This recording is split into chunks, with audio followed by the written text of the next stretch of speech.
Hello everyone, it is almost the end of October, going into November, so I thought I would teach you how to draw and paint a watercolor pumpkin. So I'm just starting out with drawing it in pencil to give you an idea of how to do that. So you want to draw your oval, you want to draw then the longer ovals going up, and then smaller curves, C curves along the side of the main oval as you see. So then I'm drawing kind of a longer one. So you draw your oval and then you kind of keep spreading them out, spread out the C curves, put in the gourd part, and yeah, just kind of go over it, make it a little bit darker. When you watercolor, you want to erase some of those lines. I use a kneaded eraser by Faber-Castell. And then this is one from more of a top view. So you have your whole circle there, you draw your long ways oval, and then the C curves along the side. So that's just kind of like a really quick view on how to draw that. So as I said before, I take my kneaded eraser, I go over the pumpkin with it, just kind of make it very light and faint. So now we're going to start with our wet on wet technique. So you just take clean water. I had been painting a little bit earlier, so my water is a little bit orange, which is fine because the pumpkin's gonna be an orange, but you put your wet layer on, you just make sure to cover the whole surface, and then you take your paint. I used Pyroll orange mixed with a little bit of burnt sienna, and I just paint along the sides and then paint it in. So we're just gonna start with one layer, let that dry completely. Now I'm going to go in and I'm going to just, kind of darken up the edges to let the color bleed into the middle. It just, when it does dry, it gives it just a really pretty look about it. I am taking a little bit more of burnt sienna, only burnt sienna this time, and going around the edge. So when you do the next one, don't do the one right next to it because you want your first layer of paint to completely dry. Otherwise, it's going to bleed into each other. So I'm going on the outer edge while that one dries, and I'm doing the same thing. Burnt sienna and Pyroll orange, mixing that together and just filling it in. And then I'm going to take some more of the color that I mixed together and go along the edge, and then I'll take a little bit of burnt sienna and go along the edge again. And I'm going to do that for every single part of this pumpkin and go in like the odd number of the sides and just let it dry. So take your paintbrush and just go along the edges there. Just kind of spread it out. The best way that someone has taught me in how wet you want your paper to be is you want that water to look like when you slice an orange open and the glistening of the wet orange. That's what you want your paper to look like. So whenever I know that I have enough water, because if you have enough water, then it's gonna, bleed together really nicely. Your paint will. If you have too much water, you'll get cauliflowers that you don't want. It just won't look good when it dries. So that's how I kind of gauge the proper amount of water to have on the paper when I do my wet on wet technique. So again, it's really basic to paint a pumpkin. That's one of the great things about painting pumpkins. You're literally doing the same thing for every oval or C curve of the pumpkin. So as you can see, I'm just going along there. And let's see what I do next because I can't really remember. Make sure also, this is just a tip. I'm just going to throw a random tip in there. When you're painting, have 2 cups of water. Everyone does this differently. I really like having a clean cup of water and a dirty cup of water. So you rinse off your brush in the dirty water and then you dip it into the clean water and spread it over the paint. So with that one there, because it was so small, I didn't really bother doing the wet on wet. I just went straight in with my color.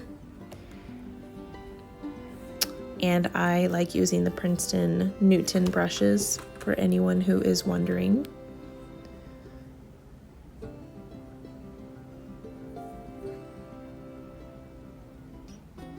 So now I'm going to start on the gourd. Now for the gourd, I'm taking burnt sienna, and I'm going to cover the whole gourd with that. I have a little leaf I'll be painting in a little bit later, so I left that part blank.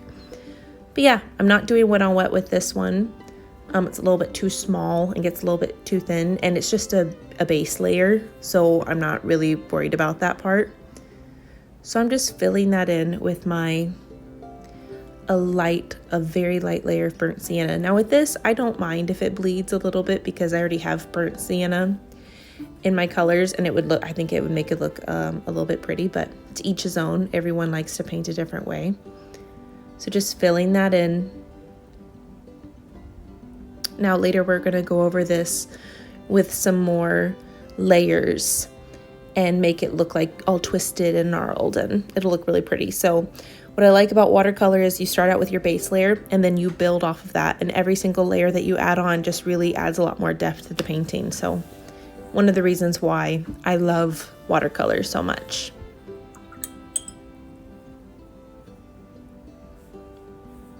Now everything's dried. I'm going back with another wet on wet layer.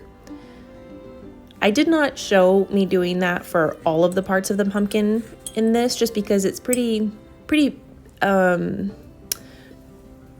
just keep doing the same thing over and over again. I think you'll get the picture. So I just went over everything. With this though, I'm starting again on the base layer.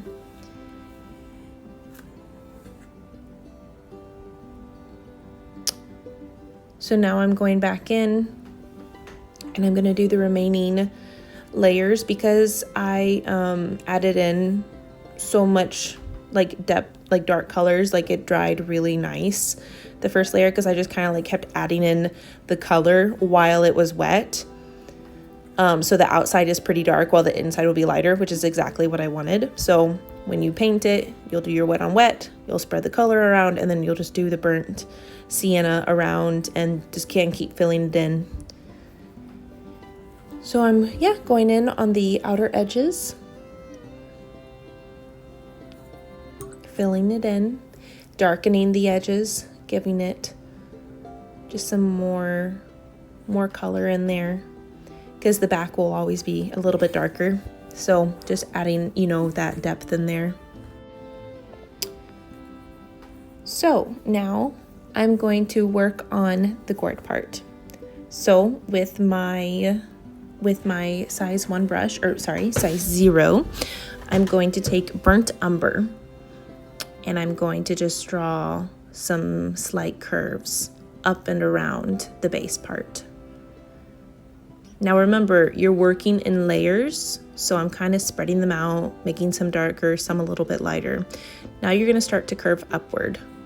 So I don't know if you caught that there. So we start going in upward position, and then I'm going to switch the way that I'm going from, you'll see the part that's kind of sticking out a little bit. I switched the directions of the C curves. So it's pretty distinct. So you'll have a left facing C curve, and then it'll adjust pretty quickly and go to a right facing C curve. That took me a really long time to figure out because I don't know why. It was just kind of confusing for my brain.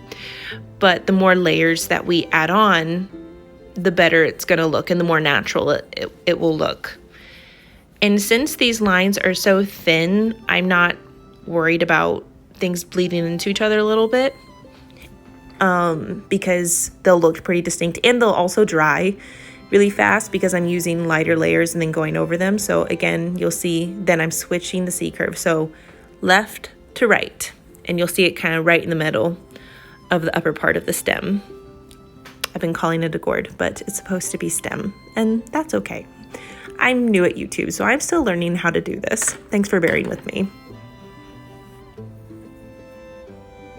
So I'm going to let that layer dry, and I'm going to go back over the bottom, and I'm just going to add in again my wet on wet layer. It's all dried now. I'm not worried about it all bleeding together. You still want to try to keep that water off of the other parts of the painted in pumpkins, because water just will make it bleed. I didn't have you watch that part again just because it's the same as the other ones. I just put down the basic layer. Now I'm going to do the leaf.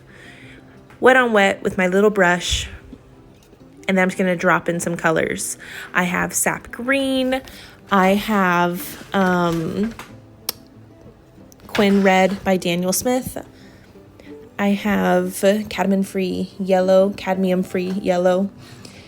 and I think I bring in my pencils eventually so I can do an outline, but I'm just kind of giving it those fall changing of leaves color. So if you want to add a leaf into yours, just fill it in as you want. You don't have to make it look exactly like mine. I just wanted to add something a little bit fun in there with the changing of the leaves. The leaves changing outside have been very inspiring and very beautiful to watch.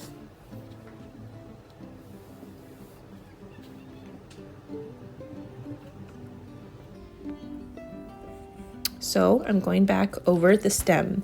Again, get your burnt umber and just go over those layers again.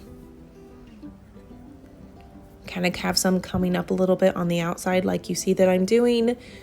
And you'll just go all the way up and around the stem and just making it come to life. That's like my favorite thing about watercolor, is making a picture come to life.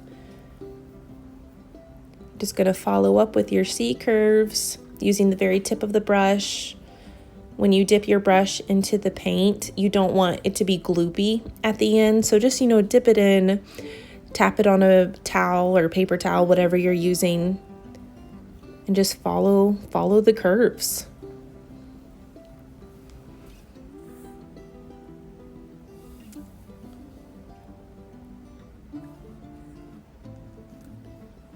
You'll see me just keep kind of grabbing paint because you're using a very small brush and light amounts of paint. You'll just have to keep kind of dipping your brush in pretty often because you'll use it pretty quickly, especially on such a small brush. This, by the way, is one of my all-time favorite brushes. I found it by following an artist who is German. This is a handmade in Germany brush called KUM, K-U-M. I got mine off of Etsy, but I imagine that you can also just find it online. It's just where I happen to find mine. I just really love them for that fine detail. One of my all-time favorite brushes, for sure. So then I just kind of end it with little swirls at the end. I painted another leaf there. You paint in as many leaves as you want, but I really love those little swirls that you get in paintings, especially with the fine tip brush. It's just really pretty. Oh yes, I did use a pencil. I used my Faber-Castell pencil, and I'm just gonna outline the leaf and draw in the veins in the leaf. Just kind of give it a pop. I really like mixing media, so pencils and watercolor. Oh man, I love it. I think the pencil just really makes things pop out, and the pencils are so creamy, so it just gives it a really pretty look, brings it again to life. You can do that also with watercolor, but I just like using pencil. So there you go.